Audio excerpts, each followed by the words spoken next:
La Federación Colombiana de Sociología, una organización con vocación gremial y profesional que agrupa a los sociólogos del país, tiene el gusto de presentar su programa número 11 de Sociología al Día, como lo llamamos, que es un programa de opinión con el que pretendemos que la sociología haga presencia en el país al hablar de temas de completa actualidad, temas candentes o álgidos, como se quiera decir, y así lo hemos venido haciendo desde marzo del año anterior.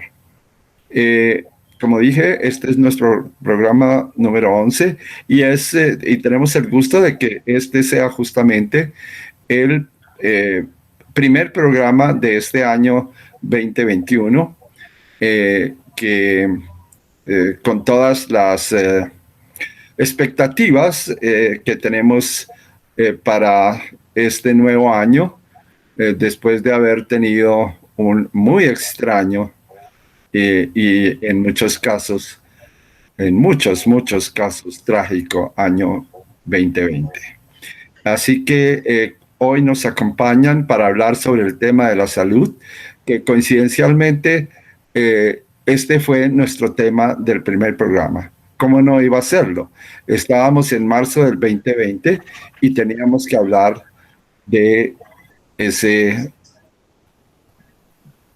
dudo en si decir bendito virus o maldito virus.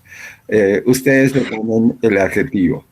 Eh, Teníamos que hablar de eso y coincidencialmente digo, otra vez estamos frente a este tema eh, que es el tema de hoy y espero que no lo sea por mucho tiempo, que quede atrás, pero por ahora estamos allí. Hoy tenemos el gusto de hablar con la doctora, nuestra invitada, la doctora Dion Cruz, presidente de la Asociación Colombiana de Salud Pública.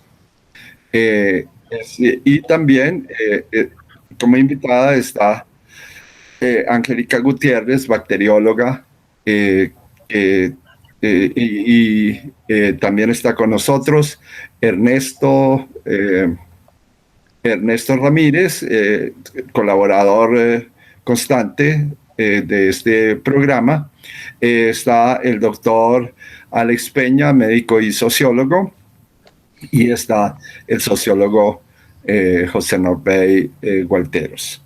Entonces, bueno, no sé si Ernesto quiera hacer alguna otra, decir algunas palabras más de presentación de nuestras dos invitadas y el programa ya cualquiera puede empezar a intervenir. Gracias. Sí, gracias. Bueno, manifiesto mi complacencia de tener esta nueva oportunidad de participar en las grabaciones de los Sociología al Día. Este pues es el reinicio de esta actividad que desarrolla la Federación Colombiana de Sociología. Para el día de hoy, nuestra principal exponente es la doctora Dione Cruz. Tuve la oportunidad de conocerla por intermedio de Wilmar Peña, cuando ella desarrollaba su participación creo, en el proceso político electoral del 2014, si no estoy mal. Él me ha hablado bastante de Dione, pues él tiene más confianza, creo que él va a acompañarnos en algún momento hoy. Sin embargo, yo me permito hacer una breve referencia de su trayectoria. Estudió y egresó de la Facultad de Política en la Universidad Javeriana. También hizo posgrados en gestión pública en esa misma universidad y en administración un MBA en la Universidad Externado de Colombia. Aparte de ese importante logro que hoy representa el dirigir en calidad de presidenta la entidad de salud pública desde la sociedad civil, que eso es muy importante destacarlo, la Asociación Colombiana de Salud Pública. Pues yo quisiera destacar la calidad de liderazgo de Dione. Eso pues sin duda está presente en cada una de sus intervenciones y en la importante recepción que han tenido sus propuestas y de la entidad que ella actualmente preside en buena parte de los ámbitos de los gremios profesionales del sector sanitario en Colombia, hasta tal punto que hoy en día considero que es el principal interlocutor que tiene el oficialismo gubernamental en la, por lo menos en la divulgación de principios democráticos, equitativos, identitarios, de soberanía nacional en relación con todos los fenómenos asociados con la salud pública. Entonces, eso ya de por sí señala el tipo de horizonte en el cual nuestra invitada, con plena autonomía de cualquier orientación ideológica, nos va a explicar. Y con eso, pues yo quisiera pedir que la federación pues nos encarguemos de hacer la más amplia difusión de las ideas de esta persona. Bueno, está también Angélica Gutiérrez, que pues, coincidencialmente estudió bacteriología en la Universidad Javeriana, ha sido una profesional en la Cruz Roja, en entidades del sector privado, y pues tiene también importantes contribuciones en estos términos, en estos asuntos, en relación sobre todo con lo que se podría entender como el negocio y los aspectos del negocio de la salud pública. Y por supuesto, nuestro compañero de la Federación, Alex Peña, que pues es actualmente funcionario del Departamento de Planeación de la Administración de Bogotá, y desde allí pues nos puede presentar importantes elementos de análisis sobre estas dinámicas que nos están afectando en nuestra vida cotidiana, en nuestras profesiones y en nuestras expectativas de mejorar la situación de nuestra sociedad. Entonces, eso sería mi aporte en esta presentación y espero pues que el desarrollo de esta grabación pues nos permita mejorar bastante nuestra información. Eso sería. Gracias.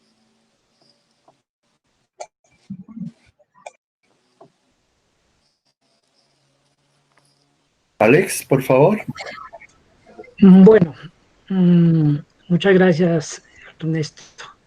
Yo creo, doctora Ayón, que usted debe hacer la introducción. Queremos que dé un contexto de la situación, pues usted que está más al día, que ha estado durante la pandemia acuciosa a todo el desarrollo, que nos dé un contexto y después entraríamos ya a dilucidar, diríamos, dos o tres aspectos que nosotros desde la cotidianidad y desde lo social y desde luego de la salud pública podemos profundizar un poco. Entonces, creo, doctora Ayón, que la palabra es de usted. Tan bello, querido Alex. Muchísimas gracias nuevamente por la invitación. Quiero saludarlos de una manera muy afectuosa, además deseándole un año maravilloso en medio de esta circunstancia tan difícil y tan trágica que atravesamos los colombianos y en general los ciudadanos del mundo. Tratar de hacer lo mejor posible y enviarles un saludo muy fraterno a todas las personas que integran la Federación Colombiana de Sociología y a quienes nos acompañan en esta tarde, especialmente la invitación de José Ernesto, a nuestro querido Carlos, a José Norbey, Angélica, Rosibel y por supuesto nuestro querido Alex. Bueno, realmente hablar de este tema de la pandemia es hablar de lo divino y lo humano, es hablar de lo ético, de la bioética, y por supuesto es hablar de sociología. Yo tengo la fortuna de aproximarme a estos temas desde la ciencia política y desde ese lugar, digamos, darles a ustedes un contexto tal vez un poco más enriquecido, pero muy desde la perspectiva de la salud pública. Tengamos en cuenta que la salud pública es una transdisciplina, ¿no? Y que ella está nutrida de múltiples saberes y conocimientos, no solamente aquellos disciplinares o académicos, sino también los comunitarios, ¿no? Los saberes ancestrales, indígenas, afrodescendientes, ¿no? Entonces, en ese sentido, la sociología pues es una disciplina esencial para comprender todo lo que nos está pasando. ¿Por qué la humanidad llegó a esta pandemia del COVID-19? Este no es el primer caso en donde estamos enfrentados a una situación como estas. Tal vez de manera reciente no tenemos, por lo menos esta generación es una experiencia que se le acerque y desde luego nos desafía a todos desde el lugar donde nos encontremos. Pero lo primero que hay que señalar es que el origen de esta pandemia es un origen zoonótico, es una enfermedad que fue transmitida desde los animales a los seres humanos, producto de una irrupción que hacemos los seres humanos sobre los ecosistemas, sobre los ciclos de la vida natural. Los animales tienen, desde luego, unos derechos, ¿no? Como también los ecosistemas, y los seres más evolucionados, las sociedades de avanzada, han entendido que también la naturaleza es sujeto de derechos. Y en ese sentido, pues, todas estas acciones relacionadas con la depredación ambiental, con la deforestación, con el tráfico ilegal de flora y fauna silvestre, han llevado a que la transmisión de estos virus pues cada vez sea más frecuente. Este COVID-19 es un coronavirus, el coronavirus será ampliamente conocido por la humanidad, pero no esta cepa en particular que tiene esta transmisión tan especial, que ha tenido cantidad de conjeturas que hasta el momento no han sido claras, porque entre otras cosas creo que todos hemos conocido las dificultades que ha tenido la Organización Mundial de la Salud para precisar el origen de la pandemia como tal, en Wuhan, China. Hasta hace pocos días, la misma Organización Mundial se estaba quejando de ciertas barreras y obstáculos para la entrada de un equipo de científicos interdisciplinarios de distintas latitudes del mundo, quienes iban a investigar directamente al epicentro, al origen de la pandemia, cómo se desarrolló. Así que lo que sabemos es que probablemente esto fue una transmisión de los murciélagos pasando por los pangolines y llegaron a los seres humanos mediante unos hábitos, unas costumbres que tienen los pueblos asiáticos, que nosotros también tenemos, porque aquí también se utiliza la carne de las tortugas, se utilizan, bueno, cantidad de elementos, colmillos, plumajes, ¿no? Porque siempre los seres humanos estamos en esa ambición desmedida de ser más inteligentes, de ser más exitosos, de ser más suertudos, de tener una mejor potencia sexual, en fin. Y esas vanidades nos han llevado a una circunstancia de predación de la naturaleza que es evidente, se ha revertido en nuestra contra. Y no solo a la luz de la pandemia, sino quizá de la crisis más grande que atravesamos en los últimos tiempos, que es la crisis climática, ¿no? El famoso cambio climático. Al llegar entonces esta pandemia y expandirse por el mundo, porque desde luego estamos en un mundo globalizado, con todo lo bueno y lo malo que ofrece ese intercambio constante, esos flujos migratorios que no paran. Tengamos en cuenta que a nosotros nos llega precisamente, ¿no?, por el aeropuerto El Dorado, pero también nos entra por los famosos cruceros de Cartagena, que además en este momento siguen llegando, no obstante estar atravesando una segunda oleada de contagio, podría decirse que más fuerte que la primera oleada que vivimos en nuestro país. Así las cosas, esto se ha difuminado de una manera bastante fuerte. Colombia es el país número 11 del mundo por número total de contagios y por número total de fallecidos. Hoy estamos superando una cifra verdaderamente preocupante de más de 1.800.000 contagiados y más de 47.000 fallecidos reportados. Yo quiero hacer un hincapié en este aspecto. Colombia no es un país que realice un número de pruebas significativo. Si nos comparamos en los rankings mundiales, Colombia ocupa el número 95 en realización de pruebas por millón de habitantes. Y quiero que nos detengamos en este aspecto que no es menor.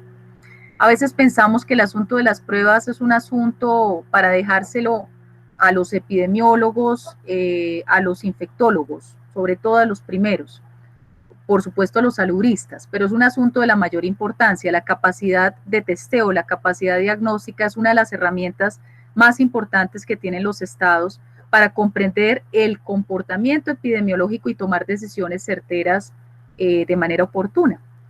El hecho de que Colombia no sea un país a la vanguardia en realización de pruebas nos pone, por supuesto, en un nivel de atraso muy grande para tomar esas decisiones. Es así como nosotros tenemos un altísimo subregistro. Es muy probable que el número de personas que han pasado, que han tocado esta enfermedad de manera directa, pueda estar por encima de los 10 millones, incluso algunos señalan que puede estar sobre los 20 millones de habitantes. Pero todos hemos visto y hemos asistido a los grandes debates sobre el tema de las pruebas PCR.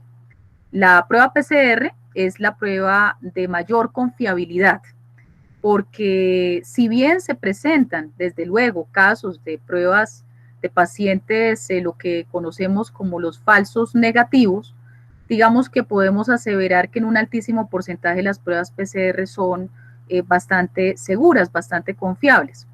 Colombia hoy por hoy está haciendo no más de 30.000 pruebas en promedio PCR diarias. Podríamos hacer 55.000 pruebas PCR. Esto es muy importante. Digamos que la manera como está construido el sistema de salud colombiano, desde la ley 100 del 93, le ha dado un gran protagonismo a las EPS, a las entidades promotoras de salud. Estas EPS son básicamente grupos conglomerados económicos que viven de la renta pública, ¿no? De los recursos del Estado, de los recursos del erario, y entre menos cosas puedan hacer, entre menos pruebas PCR, entre menos cirugías, entre menos cuidado de la salud, prevención de la enfermedad, promoción de la salud, estrategias de atención primaria, pues definitivamente los recursos que manejan van a ser, digamos, optimizados en favor de sus intereses particulares, en detrimento del interés público general. He ahí uno de los problemas quizá de raíz, ¿no? Que explican por qué nosotros estamos hoy en esta circunstancia. Entonces, lejos de obligar a las EPS a aplicar suficiente número de pruebas a quienes lo necesitaran, lo que hemos venido haciendo por parte del mismo gobierno nacional es quitarles la obligación de las pruebas. Ustedes recordarán que hacia julio-agosto Colombia empezó a bajar el número de pruebas. Se empezaron a ajustar los protocolos, entonces dijimos, por ejemplo, que si una persona ya había pasado por el COVID-19 y pasaban 14 días, se suponía que ya esa persona estaba recuperada y no había necesidad de practicarle una segunda prueba confirmatoria de carga viral, lo cual está en contravía de la evidencia científica y de los casos que en efecto ocurren. Es el caso hoy de nuestra gobernadora precisamente del Valle del Cauca, ¿no? La exgobernadora Dilian Francisca, que ha presentado en 2 oportunidades prueba positiva, es decir, que sí hay personas que se vuelven a reinfectar. Por lo tanto, este argumento es deleznable y sin duda alguna, si una persona ha pasado por el virus, tanto mejor, después de haber atravesado lo peor, practicarle la prueba para descartar que esta persona siga siendo positiva, ¿no? Y tenga una menor carga viral.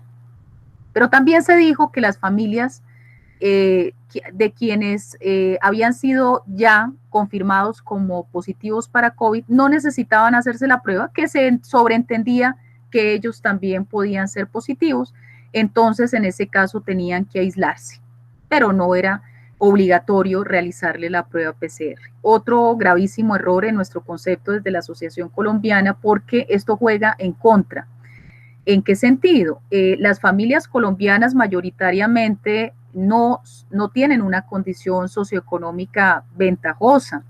Estamos hablando de poblaciones vulnerables, estamos hablando mayoritariamente de ciudadanos que dependen de la economía informal. Colombia tiene un 60% de su población económicamente activa que depende de actividades informales, y no me refiero solo a los vendedores ambulantes, me refiero a la cantidad de académicos, de docentes, de investigadores, de contratistas que viven de un contrato de prestación de servicios y que no tienen realmente condiciones de trabajo estable, digno, decente, como lo declara la Constitución del 91 y toda la legislación, podríamos decir, laboral y las normas internacionales del derecho laboral. Así las cosas, el escenario realmente para las familias es muy complejo cuando le dicen ustedes todos se tienen que aislar, porque el aislamiento, cuando no tiene las garantías de seguridad alimentaria, aquí aprovechando que nuestro querido José Norbey tiene esa maestría maravillosa en estos temas, pues seguramente nos va a comprender de la mejor manera. El 54% de los hogares colombianos realmente adolece de los elementos nutricionales.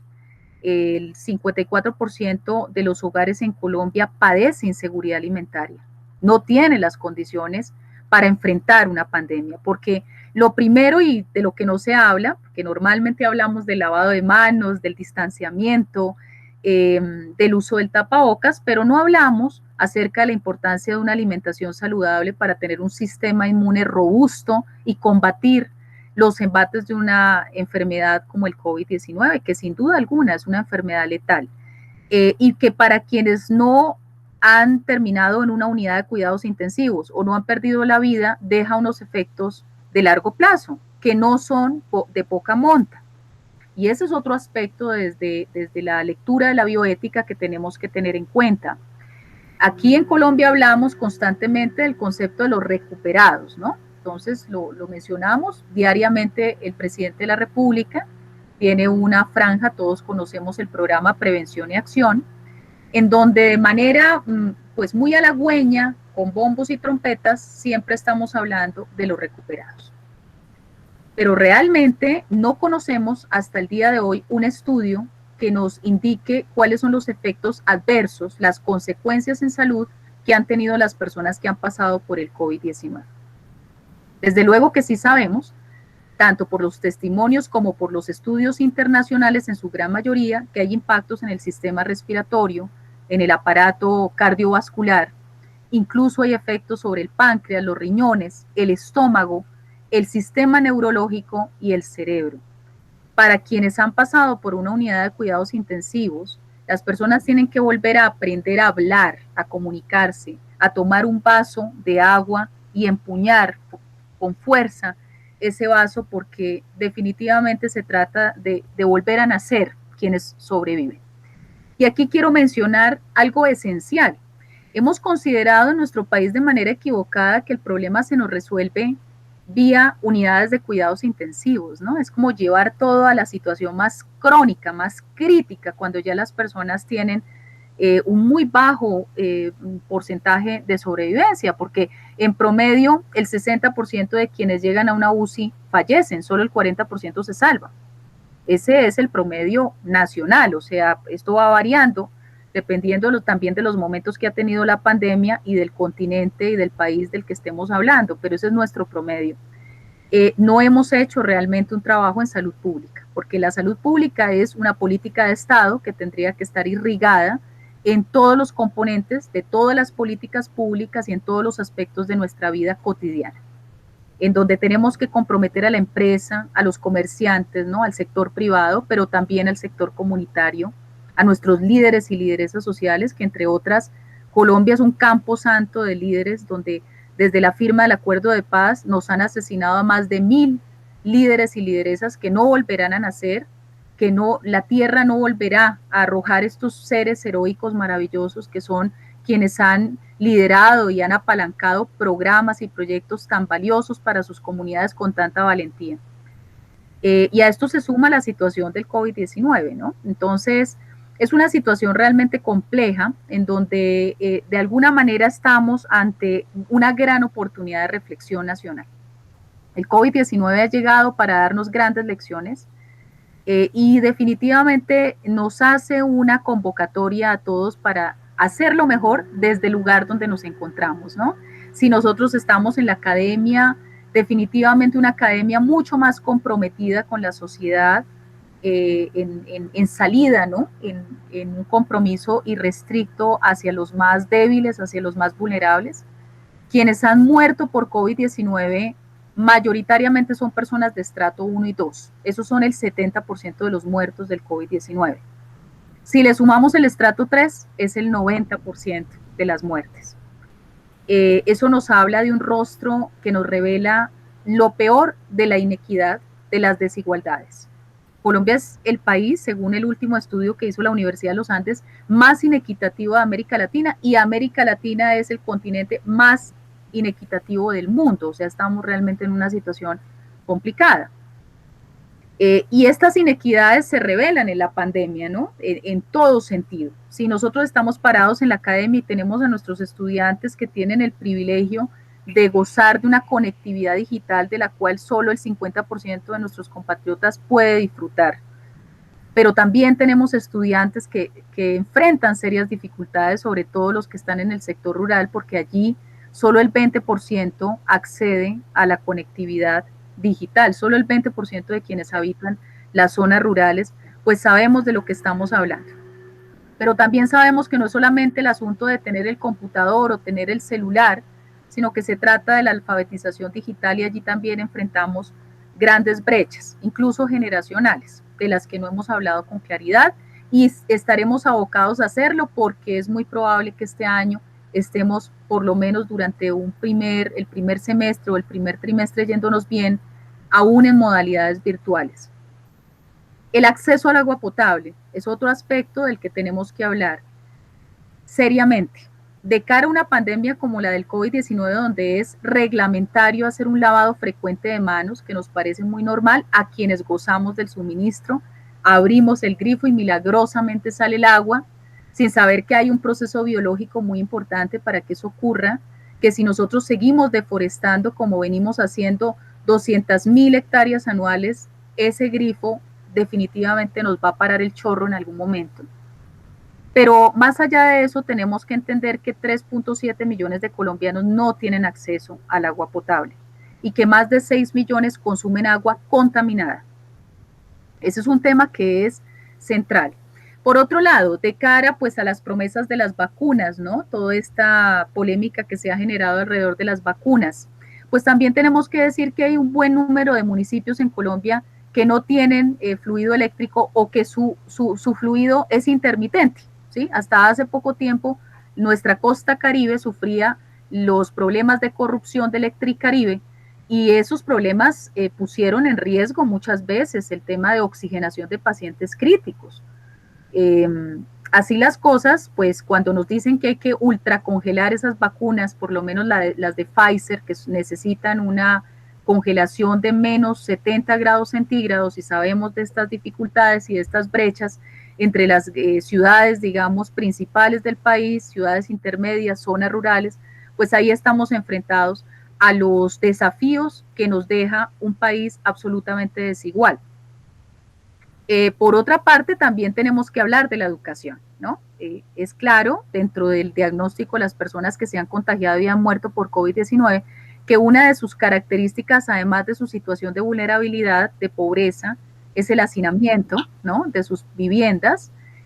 No es lo mismo aislarse preventivamente, guardar cuarentena, cuando yo dispongo de un espacio amplio en mi residencia, ¿no? Incluso cuando alguien está enfermo, poderse guardar en una habitación y disponer de un baño para esa persona, que es lo recomendado en salud pública, diferente escenario cuando yo estoy viviendo en una casa, compartiendo básicamente en un inquilinato, donde yo comparto la habitación con 2, 3 personas, o donde, por ejemplo, las habitaciones no cuentan con ventanas o con puertas. Ese es un escenario típico de nuestra costa caribe y pacífica, y nos dicen que tenemos que guardar el aislamiento. O sea, las condiciones del aislamiento se enfrentan a la situación de hacinamiento. A veces en las grandes urbes, en el caso del Distrito Capital lo sabemos muy bien, hay conjuntos de apartamentos que no tienen condiciones de ventilación idóneas, ni tampoco les llega el sol. El sol es uno de las fuentes de vitamina más importantes para este tema del COVID-19, ¿no? Y sin embargo hay personas que tienen serias dificultades para acceder a esa fuente que nosotros estamos teniendo, y podemos decir, bueno, estamos gozando del sol en las mañanas de estos días de enero, ¿no? No es tan sencillo para todo el mundo.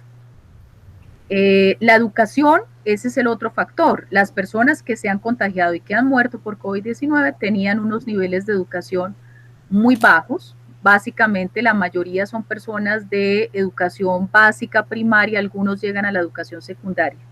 En la medida en que sube la educación, la formación, a los niveles de pregrado y de posgrado, va bajando completamente la tendencia en fallecimiento. Las personas, es clarísimo que cuando saben cuidarse, cuando atienden los llamados, cuando leen las recomendaciones, cuando tienen un criterio, por supuesto se pueden cuidar de la mejor manera. El Estado tiene que hacer los esfuerzos en materia educativa, en una educación para el cuidado de la vida, para la salud pública, y esto tiene que ser un compromiso transversal. Necesitamos que los niños y niñas desde los jardines infantiles, pasando por los colegios, pero también en nuestros medios de comunicación, en todos los espacios de nuestra vida, nos estén remarcando la importancia de generar modos, estilos de vida saludable, ¿sí? Porque es importante hablar en esta pandemia de la alimentación sana, de alejarnos del cigarrillo, del vapeo, abandonar el alcohol. Fíjense ustedes que el tema del alcohol es esencial, porque en medio de estas celebraciones decembrinas y en los últimos, digamos, en los Reyes, las personas cuando tienen una ingesta de licor y no es controlada, no es moderada, esto lo que conduce es a que se relajen todas las medidas de protección. Entonces nos bajamos el tapabocas, rompemos el distanciamiento, empezamos a hablar más duro, ¿no? Si tenemos musiquita, obviamente más duro. Y estos son los escenarios proclives al contagio por COVID-19. Pero además el alcohol tiene otros efectos también en el tema de aceleración de riñas y de conflictos de violencia intrafamiliar. Y ya voy cerrando con algunos de estos aspectos finales. Es claro que nosotros, por ejemplo, en Colombia tenemos cosas increíbles, como que en horario AAA vamos a encontrar publicidad promoviendo bebidas azucaradas y productos ultraprocesados, ¿no? Encontramos el artista y el deportista de moda ofreciéndole a los niños, además en la publicidad hay niños y niñas, mostrando el frutiño, el bonca, el té saborizado, ¿no? Las gaseosas Postobón. Es increíble, ¿no? Sabiendo perfectamente los efectos tan nocivos que tiene todo esto en los indicadores de obesidad, de sobrepeso, de diabetes. Y sabemos muy bien que dentro de las víctimas para el COVID-19 están los pacientes con comorbilidades, que son estos perfiles. Entonces, definitivamente nosotros tenemos que resignificar muchas cosas en Colombia y hacer una lectura muy juiciosa de nuestra constitución política. Quizá de lo que nosotros desde la Asociación Colombiana de Salud Pública hemos sido reiterativos hasta el cansancio, es que la obligación principal de los mandatarios es cuidar la vida y la salud de las personas. Si la economía, el crecimiento económico no nos sirve para cuidar a la gente, pues no nos sirve para nada. Entonces hay que replantear esos ciclos y los significados de la economía. Entonces tal vez no estamos hablando de economía, sino estamos hablando de otra cosa. Por eso es tan grave que en Colombia no tengamos una renta básica universal. Por eso es tan grave que cuando empezamos a afrontar esta pandemia nos dimos cuenta que las personas que quedaban confinadas por las cuarentenas eran las personas que tenían las circunstancias más dolorosas de vida. El empobrecimiento, la pauperización, los trapos rojos que los hemos vuelto a ver en noticias últimamente, Es lamentable, ¿sí?, que el país, un país de ingreso medio, que ingresó al famoso club de privilegiados de la Organización para la Cooperación y el Desarrollo Económico, OCDE, no pueda darle a los ciudadanos en un momento de pandemia, de emergencia, el recurso básico para suplir la canasta alimentaria nutricional, los servicios públicos y el arrendamiento como hace buena parte del mundo. Y aquí cuando hablamos de estos temas, inmediatamente la pretensión es encajonarlos en el castrochavismo, en la izquierda radical, en la mamertería, ¿no? Entonces se le empiezan a poner rótulos para que nos aislemos completamente de algo que es una garantía hoy por hoy universal. Y entonces lo que le damos a nuestra gente es una miseria. 160,000 pesos del ingreso solidario que la gente no le alcanza ni siquiera para cubrir una canasta alimentaria de 15 días, es que ni les alcanza para los 15 días, mucho menos para pagar servicios públicos y arrendamiento. Y eso ha hecho que la gente tenga que verse obligada a seguir saliendo, a seguirse contagiando, a seguir expandiendo la magnitud a la que nosotros hemos llegado en el país, que es una tragedia nacional. Y con esto ya quisiera ir cerrando. Los fenómenos de violencia intrafamiliar exacerbados, los problemas de salud mental que no son nuevos, simplemente la pandemia ha llegado a agudizarlos. Son situaciones que son evitables, por supuesto, son evitables y las podemos trabajar teniendo estados responsables, una sociedad civil activa, un sector privado con compromiso y responsabilidad social, porque aquí necesitamos del apoyo de todos. Es muy injusto cuando pretendemos volcar la responsabilidad de la gestión de la pandemia en el autocuidado, ¿no? El problema de ustedes, mire, se colapsó el sistema hospitalario, se les advirtió, se les dijo, ¿no? Cuando no tenemos realmente las condiciones para exigirle a nuestra sociedad un comportamiento distinto. Entonces, todo ello tenemos que meditarlo como sociedad, como país, para mejorar realmente no solamente nuestro sistema de salud, sino en general, ¿no? La concepción que tenemos sobre la vida humana.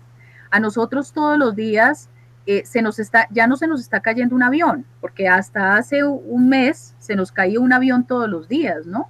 O sea, el estar recogiendo 150 muertos diarios, 200 muertos diarios. Hoy estamos sobre los 300 muertos diarios, ¿sí? Todos los días nos están reportando, 334, 367 es el indicador de hoy.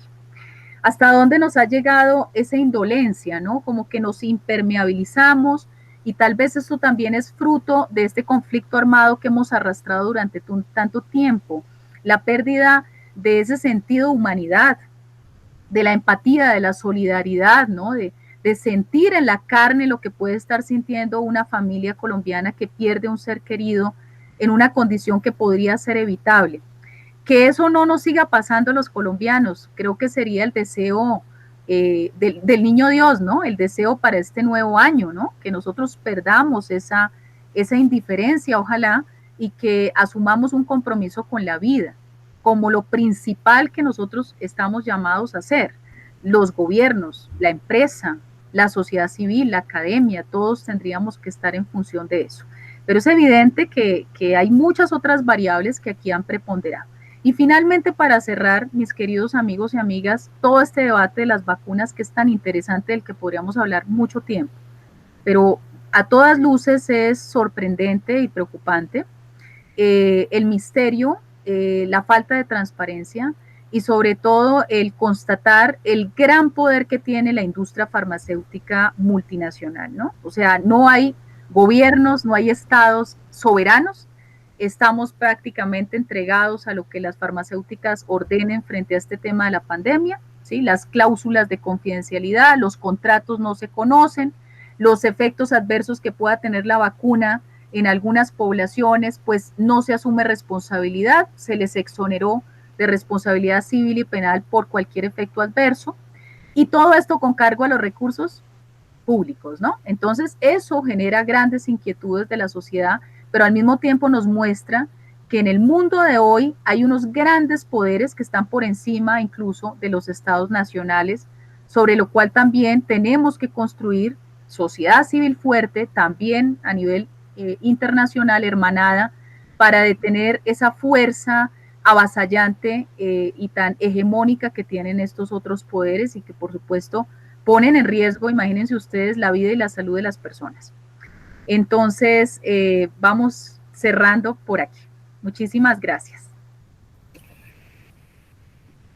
Una Muchas gracias. brevísima observación que tiene que ver con la economía colombiana, ¿no? Hemos dicho que el 90% de, de los muertos en la pandemia corresponden a los estratos 1 y 2 principalmente, y además con el 3. Esto quiere decir que finalmente los que se mueren son los pobres, por decirlo de una manera brusca, o los menos insolventes o los claramente insolventes, porque la miseria, el nivel de miseria es altísimo, es 11 millones de pobladores o de indigencia. 11 millones de colombianos están en esa condición. Pero cuando se habla de la economía colombiana y sobre todo en relación con esa inserción para mí absurda de Colombia en la Organización de Cooperación y Desarrollo Económico, que fue el mico del presidente Santos. Detesto nombrar a la gente porque son fácilmente identificables.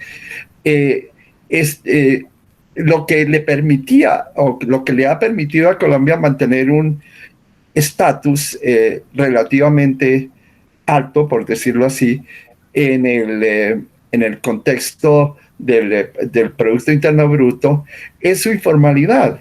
O sea, la informalidad colombiana es increíblemente recursiva y eso hace que el PIB suba el nivel de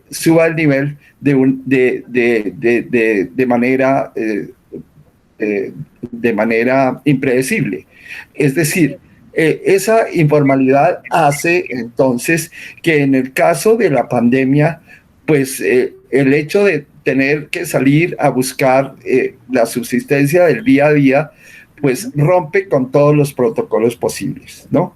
Entonces, la informalidad tiene una ventaja en Colombia. Nos ha permitido presentar un PIB ficticio, ¿sí? Y a la vez, por otra parte, pues en un caso de la situación que genera el virus, pues ha hecho que Colombia sea uno de los países más golpeados. Solo eso. Sí, bueno, profesor.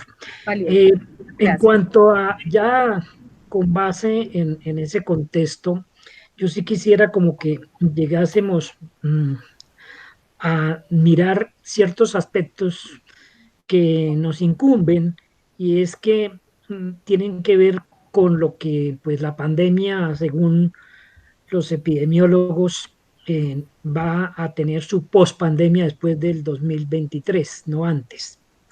Entonces todavía tenemos un tránsito muy grande.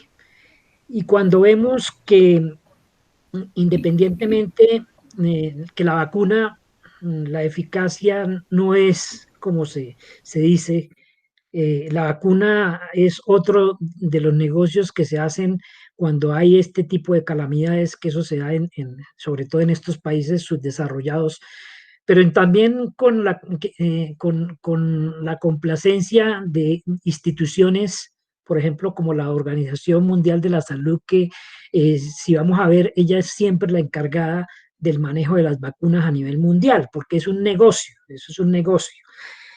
Entonces, queda claro que primero no estábamos preparados para ningún tipo de pandemia, es decir, se rajó la Organización Mundial de la Salud, se rajó los sistemas de salud y sobre todo ese descubrimiento por debajo del tapete que se tenía sobre la salud en Colombia.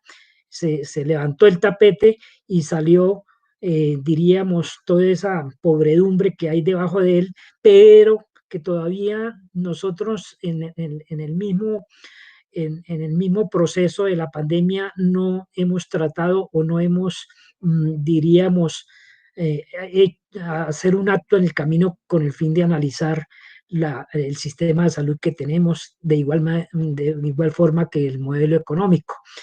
Y doctora Ione, más cuando en la ley 100 acabó con la salud pública, yo creo que es un momento propicio, es decir, también esto nos da oportunidad como para reivindicar la necesidad de la salud pública, independientemente del manejo que se le ha dado, pero que a la larga en este tipo de impactos que se tienen, como es una pandemia, sale a relucir la falta precisamente de una planeación para este tipo de eventos. Y en cuanto a eso, yo sí quisiera como que ahondáramos en el caso, por ejemplo, la misma fidelidad, es decir, la necesidad que hay de un testeo todavía, como le digo, porque hay mucho tiempo hacia adelante, que todavía no se han tomado esas medidas normativas. Inclusive yo diría que quiero oír también a la bacterióloga Angélica que nos digan sobre la fiabilidad, lo confiable que pueden ser las pruebas que se están haciendo, ¿no es cierto? Entonces, en donde entra también uno a mirar como hay mucha parte comercial, pero no desde el punto de vista de la efectividad, de igualmente la cantidad de personas que se deben testear, que se deben hacer la prueba, se puede decir, es un elemento que desde el punto de vista de la salud pública y de la epidemiología nos da elementos como para hacer los tratamientos del caso. Pero una cosa que quiero es como resaltar para que entremos ya en ese tipo de relatos, y es que nos concentramos mucho en la vacuna, y el problema no es de la vacuna, el problema para mí, el problema es de los tratamientos, de los protocolos que se tienen, en el sentido independientemente que este es un virus demasiado, ahí sí como dice, virulento, perdonen por el pleonasmo, eh, pero y a la vez mortal, pero seguimos como muy puntualizados en eso, y resulta que independientemente de que Colombia, pues aquí no se hace investigación, pero sí ha habido cuestiones alternativas desde el punto de vista del empirismo que como que no se dejan, no se notan a nivel de lo público. Es decir, uno se pone a mirar la cantidad, en el caso, por ejemplo, la ivermectina, que pues ha sido cuestionada, pero hay muchas contradicciones. Algunos estudios a nivel internacional dicen que sí sirve, pero en su primera fase de contagio, de infección, pero resulta que hay otras cosas. Entonces está el mismo, es decir, desde el punto ya de lo cotidiano, cuando en las cárceles se veía venir todo un proceso de avanzada, en el sentido de que iba a ser la repercusión a nivel carcelario de la infección iba a ser muy grande, y eso como un foco, pues han hecho algunos protocolos alternativos, y diría yo, por poner un ejemplo, la moringa, que tiene, diríamos, unos efectos desde el punto de vista nutricional, ¿no es cierto? Puede ser que estimule el sistema inmunitario, y eso no se, es decir, no podemos nosotros ahorita decir sí o no. Igualmente, por ejemplo, en el continente donde hay estaciones, se ha visto lo que decía la doctora, que la vitamina D pues es indispensable. Entonces se veía que en los estados norte de Norteamérica había más muertes que en los estados del sur, precisamente por la radiación solar. Y bueno, entonces, ¿a qué es que quiero llegar? A que miremos, es decir, que si bien hay unos protocolos desde las unidades de cuidados intensivos, no hay el protocolo desde el punto de vista de la prevención, en el sentido no solo del distanciamiento, del uso del tapabocas, del lavado de manos, sino que otras alternativas que desde el punto de vista morfofisiológico, diríamos, y bioquímico, uno sabe que pueden tener, diríamos, repercusiones para no ir a entrar a que lleguen los pacientes a las unidades de cuidado intensivo, porque también se tiene ya detectado que las unidades de cuidado intensivos es otro negocio grande que se hizo. Precisamente nos confiamos en eso y no ha permitido que sobrevengan otras alternativas como es, además de algunas, el uso de la desametasona y de algunos otros fármacos que pueden en cualquier momento amortiguar, diríamos, todo el proceso de que estos procesos agudos se lleven a ser mucho más crónicos y desde luego inclusive mucho más costosos. Entonces yo sí quisiera que nos centráramos en ese aspecto, en que cómo hacer una educación para la salud en estos momentos que nos permita a todos, es decir, sobre todo a las poblaciones, en este caso más vulnerables, llegarles con no diría un discurso, pero sí con unos elementos que les permitan concientizarse de la gravedad en la parte ya de llegar a estar en una unidad de cuidados intensivos. Entonces, yo no sé, Angélica, si nos pueda aportar un poquito con respecto a esto. Sí, señor, muchas gracias. Bueno, con respecto a las pruebas, pues es de conocimiento general que el gold estándar, o sea, la prueba como la que, digamos, da una sensibilidad y una especificidad muy alta la detección del virus como tal, pues es lo que se llama prueba PCR. Son pruebas moleculares donde se detecta el material genético del virus, que es como su marca, como su huella digital. Entonces, es a la que, digamos, se está utilizando en este momento para hacer este tipo de test. Son pruebas costosas, pienso que por eso, como bien decía la doctora Dion, no se hace en la totalidad, digamos, de lo requerido para tener una buena vigilancia epidemiológica por sus costos. Adicional a eso, pues hay otros tipos de pruebas que son pruebas, una que se llama de antígeno, en donde también se detecta parte, pero ya como de las cápsulas, como de las partes externas del virus. Estas pruebas, aunque tienen una buena sensibilidad y especificidad, pues son menos específicas, valga la redundancia, porque los coronavirus y otro tipo de virus pueden compartir ciertas características como de esa parte que se está detectando a través de estas pruebas. No son pruebas moleculares, son pruebas antigénicas y pues su costo es un poco menor, pero digamos que no es el gold estándar para hacer este tipo de pruebas.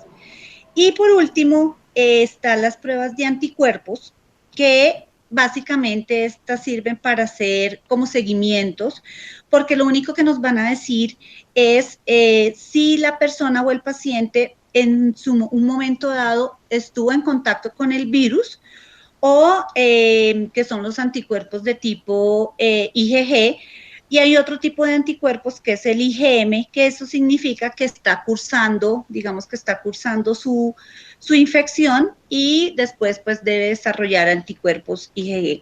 Hay algunos estudios en donde muchos pacientes, dependiendo también un poco de la carga viral, tienen bajo estos títulos de anticuerpos. Entonces no significa que un paciente que tenga los anticuerpos negativos no es que pueda que haya tenido contacto con el antígeno en una pequeña cantidad y no haya desarrollado totalmente anticuerpos. Por eso está, pues, digamos que se utiliza para hacer cercos epidemiológicos y este tipo de temas, pero digamos que no es el gold estándar para para, digamos, decir si un paciente tuvo o no tuvo contacto con el SARS-CoV-2. Entonces, digamos que esos son los 3 tipos de pruebas que hay en el momento.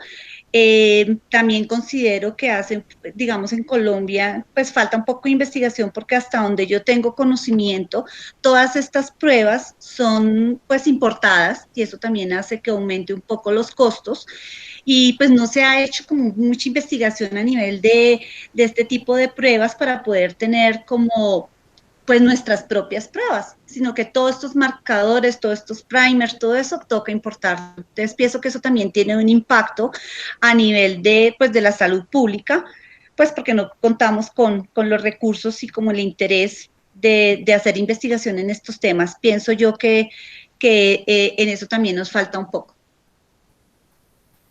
Perdón, tenemos varios asistentes y quisiera darles un poco la palabra a los que de ellos quieran intervenir brevemente, porque el tema, como se ha visto, es extraordinariamente interesante y no solamente es interesante, es definitivo, o sea, define la vida y la muerte, ¿no?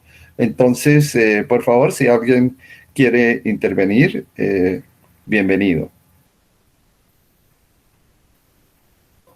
Sí, si me lo permiten. Diona hablaba hace un momento sobre un punto muy esencial que desde hace un año, pues a raíz de todo el miedo que generaban y todavía genera pues los muertos y el colapso del sistema de salud y pues ese miedo todavía latente de tener que ver muertos en la calle. Digamos que se cambia el foco de un problema que es esencial y que lo dilucidó muy bien Dion, que es la nutrición. O sea, la solución al problema de la pandemia es tener un sistema inmunológico robusto. Y las vacunas trabajan sobre el sistema inmunológico robusto, o sea, para estimularlo. Así funcionan las vacunas. No es un líquido que a uno le meten y que automáticamente pues genera una reacción química, no, trabaja sobre el sistema inmunológico. Y cuando uno habla sobre el sistema inmunológico, está el tema de la nutrición, que es diferente a las calorías. ¿Por qué hago esta diferenciación? Porque uno puede obtener calorías comiendo papa y arroz, o solo arroz, durante todo el día. Puede tener una dieta de arroz en la mañana, almuerzo y comida, y de ahí obtener la energía para que usted pueda movilizarse. Pero no se está nutriendo bien una persona que come solamente papa y arroz. ¿Y quiénes son los que comen papa y arroz? Como lo decía el profesor Carlos Uribe, de forma brusca. Los pobres. ¿Sí? ¿Qué come un pobre? Muchas veces come un cubito de Maggi en agua y una papa. Y esa es la comida, ese es el almuerzo de los pobres. Entonces, cuando uno se pregunta de esa forma como se están alimentando los pobres, porque además no tienen los ingresos suficientes para una debida alimentación, si efectivamente eso contribuye al fortalecimiento de un sistema inmune robusto. Obviamente no. Eso no significa que en las clases medias y altas se estén alimentando bien, a propósito pues de la comida chatarra.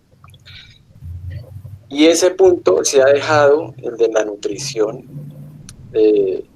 se ha dejado a un lado, sobre todo en esta pandemia, y uno no escucha por ningún lado,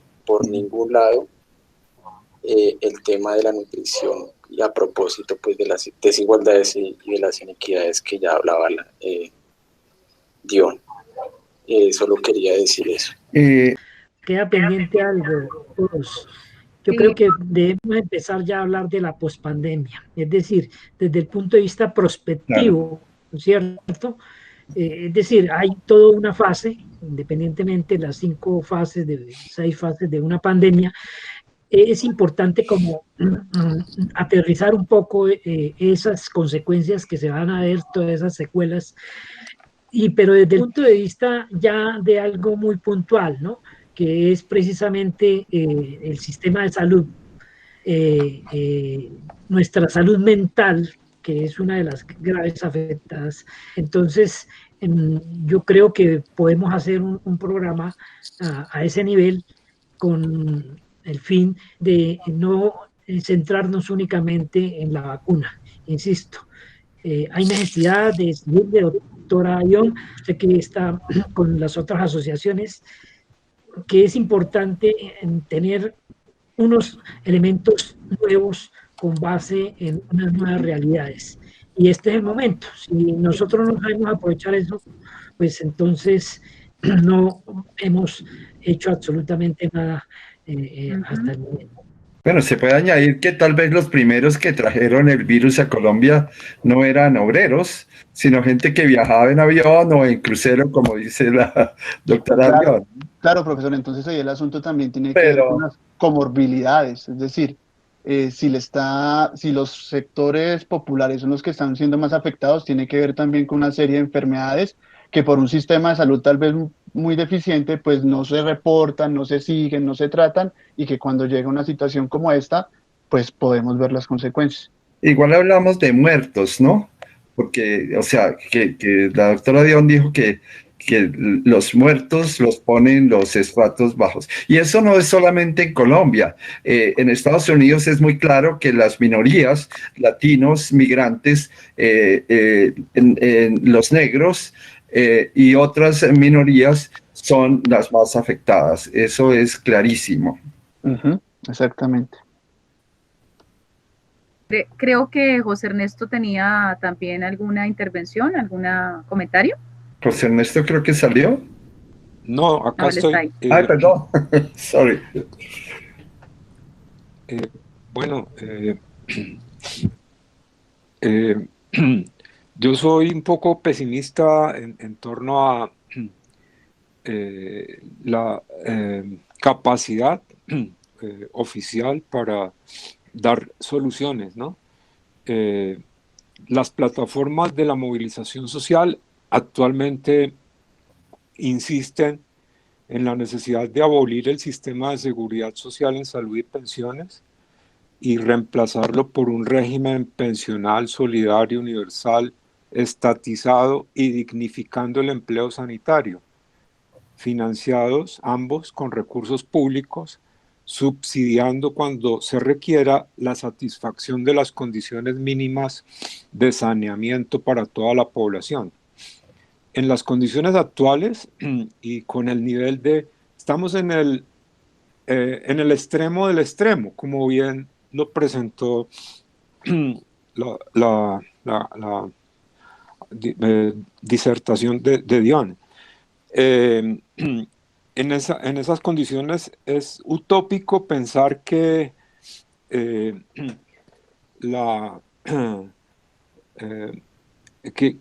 exista una posibilidad de manejo por parte del gobierno, a no ser que exista la capacidad de movilización y presión que así lo permita. Entonces, bajo esas condiciones, pues seguir abriendo, bueno, pues la forma de intentar interferir con toda esta cadena de exabruptos como las mismas intervenciones, ¿sí? que dan los voceros del gobierno, de engaños como los que se revelaron con relación al usufructo de una situación de emergencia con expectativas de lucro. Digamos, eso solo ocurre acá.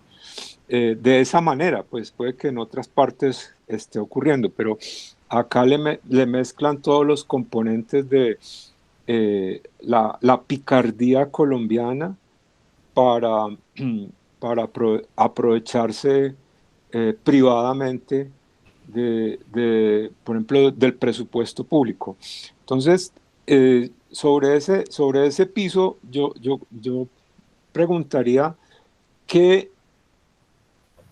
sentido tiene, como un poco lo están mostrando la oposición en Colombia, seguir haciendo énfasis en el problema de si existe corrupción en el manejo, por ejemplo, de la adquisición de los contratos de vacunas, sobre esa, digamos, polvareda que se está levantando, y no solo en Colombia, sino en muchos otros países, y sobre los planos que muestran comparativamente cómo está de mal Colombia, incluso en el número de dosis que se está adquiriendo. Es una diferencia abismal, por ejemplo, con Canadá, que Canadá ha adquirido vacunas como para digamos, abrirle espacio a una cantidad importante de refugiados e inmigrantes. Llegando a ese punto, pues yo siempre he mirado y he pedido que reflexionemos sobre un graffiti que está al frente de la Facultad de Medicina de la Universidad Nacional. Un graffiti que tiene un mensaje que a mí nunca me ha dejado de inquietar. El graffiti dice: la medicina es una ciencia social, aunque la medicina en realidad es una profesión. Y la política no es otra cosa que medicina en gran escala. Entonces, en ese escenario, pues uno podría pensar, pues lo que estamos viendo que viene avanzando es una operación de limpieza no étnica, pero sí social. Sí, es una limpieza social que se insinúa. Y desafortunadamente, pues vemos hacia dónde va dirigida. Y eso, pues a la sociología, a la ciencia política, a cualquier persona con un mínimo de conciencia no lo debería dejar dormir tranquila. Eso es lo que yo pensaría ahorita. Tremendo. Bueno, muy bien, José Ernesto. Muchas gracias a todos por sus apreciaciones, comentarios, retroalimentación que es muy valiosa y que nutre mucho estas ideas que estamos conversando. Cada una de los pensamientos y de las ideas que se han planteado dan para hablar muchísimo y comentar mucho más, pero vamos a tratar de ser muy concretos. Y yo quiero empezar por lo que José Ernesto nos ha mencionado, ¿no? Como esas operaciones de limpieza, entre comillas, por supuesto, ese concepto de limpieza, pero no estamos lejos de eso. Pensemos en el tema de la inmunidad de rebaño. A nivel internacional, esto ha sido muy cuestionado, ha sido muy polémico, porque la idea era que entre más personas se contagiaran sin tener claro el comportamiento del virus, entonces se suponía que las personas iban a adquirir unos anticuerpos y se iban a poder defender solos, ¿no? Sin tener realmente la confirmación de esa hipótesis. ¿Sí? Una hipótesis que no se puede comprobar porque es una cepa. El coronavirus lo conocemos hace mucho tiempo, pero el COVID-19, el SARS-CoV-2, específicamente ese, pues es nuevo. Así que la apuesta por la inmunidad de rebaño sin tener una información clara era claramente valga la redundancia, era una salida hacia un suicidio colectivo, ¿no? Era mandar a millones de personas a morir. Es lo que ha pasado. Cuando nosotros analizamos los estudios de seroprevalencia, ¿no? Que se han publicado recientemente, y es tratar de medir cuántas personas pudieron estar en contacto con el virus, y nos damos cuenta que son cerca de 20 millones de colombianos, ¿no? Fíjense ustedes que eso al mismo tiempo nos cuestiona, ¿no? O sea, nos hace el llamado bastante fuerte a hasta dónde permitimos casi que de manera inusitada, ¿no? Que todas las personas, casi que toda la nación, ¿no? Tuviera una experiencia con el virus, aún sabiendo de todos los efectos que ya hemos comentado en esta charla, ¿no? Entonces, no nos preocupa, pareciera, la carga de enfermedad que esto va a dejar en la vida de los colombianos, en su vida productiva, en su vida plena, incluso en el mismo sistema de salud, ¿no? En los costos asociados a paliar todos esos efectos y consecuencias adversas sobre la salud de las personas. Personas que entraron al COVID-19 sanas y terminaron con hipertensión. Son cosas que llaman la atención.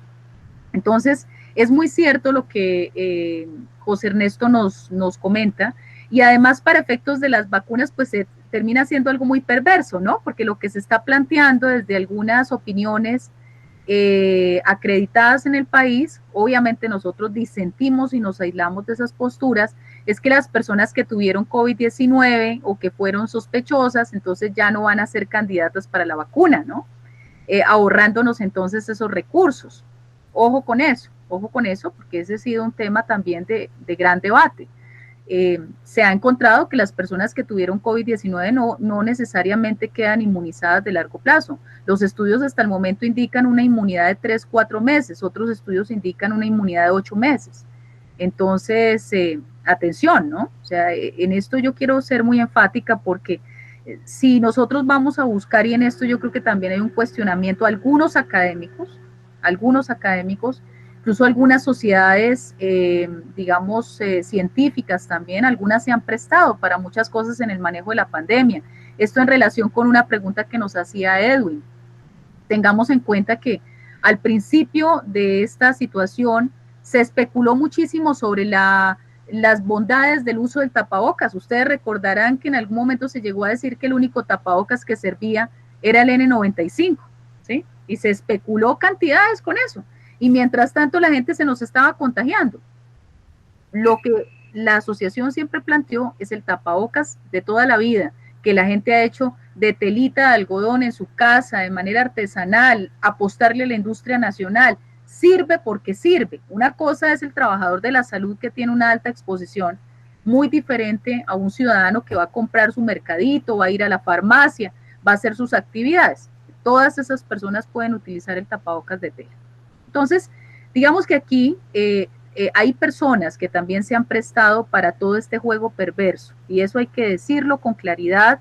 No todo el mundo dentro de nuestra academia, de nuestra sociedad civil, ha estado en procura de la vida y la salud. Hay personas que le han hecho el juego a los grandes grupos económicos, a los grandes conglomerados.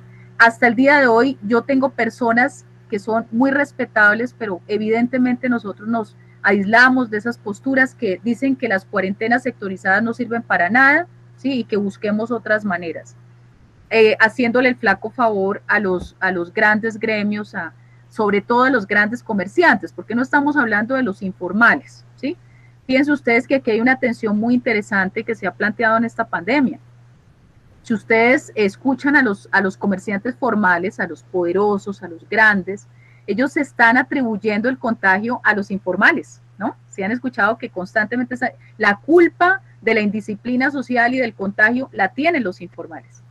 En vez de estar planteándole fórmulas al país, a esa economía informal para ayudar en su formalización, en su inclusión social. No, lo que están haciendo es señalar el dedo acusador. Ustedes son el problema, entonces desaparezcan, ¿sí? Aquí hay una serie de situaciones que de verdad son absolutamente antiéticas e inconstitucionales y son inhumanas, entre otras cosas. Entonces hay que verlas y yo sí celebro enormemente esta charla porque yo creo que desde la sociología, desde las ciencias sociales sí que podemos comprender esto. Ahora, lo que nos dice Alex es supremamente importante, es evidente el fracaso estruendoso del modelo de salud colombiano. Y eso yo creo que es indefendible ya, es indefendible seguir arrastrando con esa ley 100 en vez de hacer una reglamentación juiciosa de la ley estatutaria del derecho a la salud, la ley 1751 del 2015. Y planteémoslo claramente como nos decía Alex, los trabajadores de la salud, los héroes y heroínas, ¿no?, de la jornada, entre comillas, 30,000 contagiados oficiales, los que están reportados en el Instituto Nacional de Salud, en la página web, son 30.000 trabajadores de la salud contagiados. Mucho más que los ingenieros, por ejemplo. Claro, y más de 310 fallecidos, 310. Hemos perdido médicos, enfermeras, auxiliares de enfermería, camilleros, personal administrativo, 310, entre otras en la página del Instituto Nacional de Salud hay un alto subregistro porque ahí dan cuenta de 152, no, según las agremiaciones y sindicatos de trabajadores son 310 los que llevamos hasta el momento, porque todos los días conocemos de un caso nuevo de alguien que ha perdido la batalla contra el COVID-19. Conocimiento, experiencia que se va perdiendo.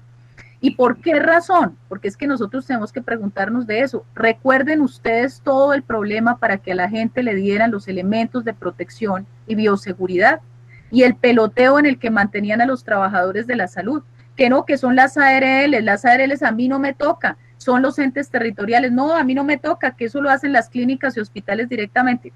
Era el Estado colombiano en su conjunto el que tenía que responderle a los trabajadores de la salud. Hoy nosotros tenemos casos de trabajadores que no han recibido salarios de 3 meses. Ahí tenemos el caso del hospital de Muso, tenemos varios casos en el país, el hospital Isaías Duarte Cancino, tenemos el caso de Leticia Amazonas en una crisis por falta de salarios, los famosos bonos que se les prometieron no les han llegado a todos, las primas navideñas, personas que están entregando su vida en el primer frente de batalla en contra de este COVID-19, salvando vidas de seres humanos, pues realmente nosotros ni siquiera les estamos respondiendo con lo fundamental, es que no estamos hablando de hacerles un monumento, sino con las cosas esenciales, o sea que si el sistema de salud ni siquiera responde a su talento humano, que es lo más importante que tiene, ¿en qué estamos? ¿Sí? Y ahí paso y lo conecto con algo que nos decía Angélica que me parece esencial. En esta situación sí que nos hemos dado cuenta del costo tan alto que nos ha generado al país no haber invertido en investigación, ciencia y tecnología. El no haberle apostado a nuestra industria nacional. Miren ustedes, en varios aspectos se ve. Nosotros tuvimos un desabastecimiento de tapabocas, de uniformes antifluido, de polainas, de guantes, porque todo venía de China. ¿Dónde quedó la industria textilera nacional? ¿Dónde la dejamos botada? En los 90s con el modelo neoliberal y la apertura económica. Ahí quedó completamente en crisis todo ese sector, ¿sí? Sin hablar de todo lo que ha pasado con el sector de nuestros campesinos, ¿no? Los paperos en tremenda crisis, recuerden ustedes cómo tuvieron que intervenir los gobernadores de Boyacá, de Cundinamarca, la misma Alcaldía Mayor de Bogotá para recogerlos a través de unos programas de incentivos y acercar el productor al consumidor de manera directa, ¿sí? O sea, eso teniendo en cuenta lo que nos dice José Norbey sabiamente, ¿no? La canasta alimentaria, los campesinos que son los grandes héroes de la jornada de esa alimentación saludable, pues también en una circunstancia muy compleja. Lo mismo pasó con el tema de los tratamientos, ¿no? Tengan ustedes en cuenta que en algún momento el Remdesivir, Estados Unidos compró todas las existencias y desabasteció el mercado del mundo. Es exactamente lo mismo lo que nos está pasando con los ventiladores, con los medicamentos. Miren ustedes la escasez de medicamentos para atender unidades de cuidados intensivos, analgésicos, sedantes. Lo que es intubar a una persona, que Alex, que tiene experiencia en medicina, sin sedantes, por Dios santo, el dolor para esas personas, los efectos en su salud de largo plazo para una persona que tiene o que le cambian la calidad del medicamento, que también Angélica conoce esos temas, es sumamente grave.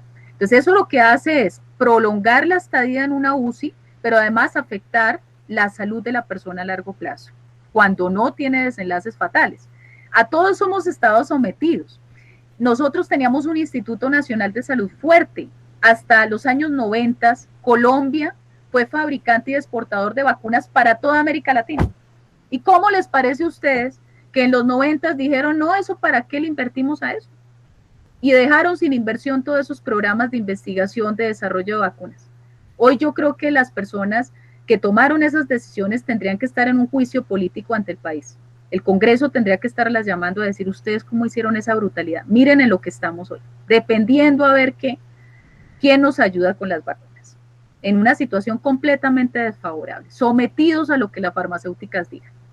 Entonces son circunstancias que nos deben hacer pensar de fondo cómo estamos como sociedad y como país Realmente esta pandemia llegó para darnos lecciones. Es como nosotros no podemos seguirnos dando el lujo de acabar con nuestras fuentes hídricas. Esto tiene mucho que ver con el fracking, con el fracturamiento hidráulico de la roca, claramente, ¿no? O sea, el mundo está trabajando en cómo transformar esa matriz energética, en cómo generar energías limpias, en cómo salir de la dependencia del carbón y del petróleo.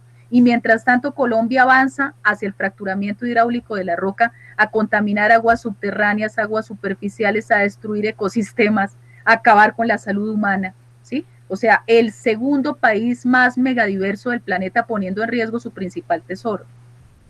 No detenemos la deforestación, nos ha faltado realmente contundencia, ejercer nuestra soberanía territorial, trabajar de la mano de las fuerzas militares. Ahí tienen que estar las fuerzas militares protegiendo todos esos espacios, los ecosistemas estratégicos de Colombia, los páramos, los bosques, los manglares, las playas, ¿no? Deteniendo ese acaparamiento de tierras, porque es que eso tiene unos intereses detrás. La deforestación está apalancada por un acaparamiento que tiene propósitos de ganadería extensiva, agricultura intensiva, cultivos ilícitos, minería ilegal, de eso estamos hablando. Y opera en el territorio, pero se maneja desde Bogotá, desde Medellín, desde Barranquilla, desde otras latitudes, ¿no? Entonces, todo eso tenemos que hablarlo porque, sin duda alguna, la pandemia más grande que tenemos en curso es el cambio climático, ¿sí? Y si nosotros pensamos, como dice Alex, que esto ya se acabó, que es otra cosa que Carlos nos decía con mucho acierto, pues estamos realmente equivocados, ¿no? O sea, la pandemia va a estar con nosotros mucho tiempo, incluso llegando la vacuna, yéndonos bien en ese proceso de inoculación que va a ser progresivo, hasta tanto no alcancemos una vacunación del 70% de los colombianos, no vamos a tener la famosa inmunidad de rebaño. Por lo tanto, hay que seguir utilizando tapabocas, distanciamiento, lavado de manos, replanteando nuestras relaciones, haciendo la resignificación de lo que es la economía, la política, avanzando hacia sistemas tributarios más justos, ¿no? Teniendo claramente una defensa de lo ambiental, eso tiene que ser férreo, apostándole a la investigación, a la ciencia y la tecnología, a una educación de calidad pública para todos los colombianos. Son temas que son fundamentales. O sea, estos debates el mundo los ha dado hace siglos. Nosotros estamos muy atrás. Es muy triste cuando uno se entera, como bien dijo José Ernesto, que Canadá compró vacunas para vacunar 3 veces a su población, que Reino Unido, no, 5 veces, perdón, Canadá tiene vacunas para vacunar 5 veces a su población. Reino Unido compró vacunas para vacunar 3 veces a su población y Estados Unidos de Norteamérica 1.7 veces. Mientras tanto, América Latina no alcanzaría a inmunizar a menos de la mitad de sus habitantes. Esas inequidades son bárbaras, sobre todo si tenemos en cuenta que estas naciones pues han trabajado todo el tiempo con proyectos extractivos en nuestra América. Y a partir de esa riqueza expropiada, han construido y han amasado sus grandes fortunas. En un momento de pandemia, ¿qué significa ese acaparamiento de vacunas? ¿Ustedes se imaginan los impactos que va a tener esto en materia migratoria? Porque no estamos muy lejos de ese escenario, ¿no? Entonces, si una persona quiere viajar a otro país, miren ustedes, es que Colombia ha sido de verdad muy indigno. Cuando nosotros retiramos el requisito de la prueba PCR negativa a los extranjeros, cuando todo el mundo estaba pidiendo la prueba PCR negativa, ¿qué mensaje le enviamos al mundo? Al punto que en Reino Unido dijeron, no le recomendamos ir por allá, no recomendamos ir a Colombia, a los turistas, a todo su personal diplomático, no se acerquen por allá, porque allá en ese país no están valorando ni respetando sus nacionales. Es un tema muy grave. Y entonces ahora encontramos, fíjense ustedes en este proceso, en el cual ni siquiera tenemos claridad sobre cuál es el horizonte de las vacunas, ¿sí? Entonces, ¿cómo hemos llegado a esa situación, ¿no? Entonces, el tema de la dignidad humana. ¿Qué pasa hoy en el aeropuerto? Fíjense ustedes que siguen llegando personas positivas. El personal de Migración Colombia se ha contagiado. Hay 11 personas identificadas positivas para COVID-19 que han sido aisladas, pero ellos dicen que no les han hecho las pruebas y que es muy posible que varios de ellos estén contagiados, que no se las hacen porque los tendrían que aislar y se quedarían sin personal para atender el alto flujo migratorio en un momento de pandemia. ¿Sí? O sea, son situaciones, como dice José Ernesto, límite. Y finalmente lo que nos dice nuestro querido Carlos, claramente yo creo que nosotros estamos en mora, querido Carlos, de valorar lo que significa la informalidad en nuestros países, hermanos, porque esto es un tema transversal a toda América Latina y el Caribe, y de qué manera nosotros podemos mejorar muchísimo la calidad del trabajo, ¿no? Las condiciones de vida de los informales. Claro, la formalización es importante, sobre todo los bancos les interesa muchísimo la formalización, pero más allá de eso, de pensar en los intereses creados, es en términos de bienestar social de nuestra gente, porque sin duda alguna, esto es lo que ha aportado grandemente al Producto Interno Bruto Nacional. Sí, tienes toda la razón. Lo mismo pasa con la economía del cuidado, ¿no? O sea, las mujeres que han estado cuidando a sus hijos, a los abuelos, a sus parejas, a las personas con discapacidad, representan más del 20% del Producto Interno Bruto Nacional. También estamos en deuda con esas personas, a quienes no les hemos atendido. Y en esta pandemia su circunstancia de vida ha desmejorado. Las mujeres perdieron su trabajo mayoritariamente. Los indicadores de desempleo de las mujeres están en doble de los hombres. Y eso las ha vuelto más vulnerables a las situaciones de maltrato y de violencia, y por eso se han incrementado los feminicidios.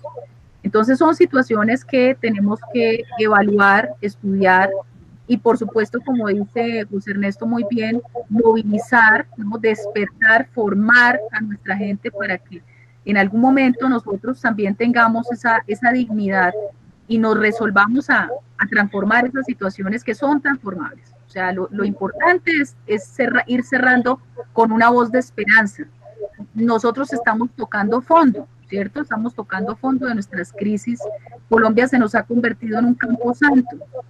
Las masacres no han parado. Las situaciones de nuestra gente son de verdad muy delicadas.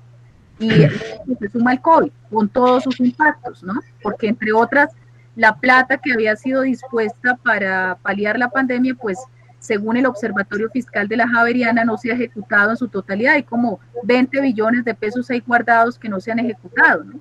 Cuando la gente está necesitando. O sea, los microempresarios, las MIPYMES están necesitando los subsidios a la nómina, los comerciantes independientes, los informales están necesitando su renta básica, los pensionados de los que hemos hablado acá, resulta que solo las personas mayores en un 23% que están en edad para pensionarse acceden a ese derecho, ¿sí? El resto de las personas, la gran mayoría, no tiene derecho a pensionarse. Entonces, ¿qué les estamos ofreciendo para guardarse la pandemia a los abuelitos que son la población más vulnerable, ¿no? Eso es gran pregunta. Ya. Bueno, una observación. Yo he hablado de la informalidad en Colombia, que marca un diferencial con respecto a los otros países de la OCDE, por ejemplo, ¿no? Pero yo no soy abogado de la formalización. Ese trabajo se lo dejo al ministro de Hacienda, que sí, ciertamente es un abogado, y, particularmente para poder vincular a todo el mundo al sistema y sobre todo al sistema de tributación. Pero sí soy abogado de la inclusión. O sea, hay que distinguir formalización de inclusión. Entonces, todos estos informales deben ser incluidos dentro del sistema de salud, de educación, de vivienda, etcétera. Bueno, creo que hemos tenido una extraordinaria presentación y una mención de muchos aspectos que hay que considerar.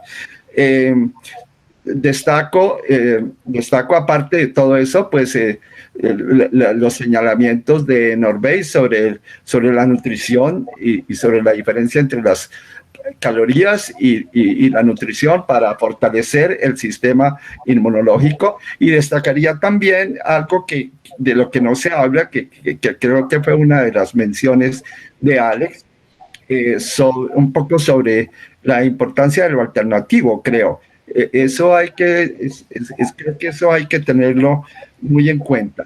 Y respecto de la federación y de nuestros programas de Sociología al Día, hay que observar que en el primer programa que nosotros tuvimos en marzo del año pasado, el 22 de marzo creo, nosotros hablamos de 3 pandemias. La pandemia del virus, la pandemia del hambre y la pandemia de la enfermedad mental, ¿no?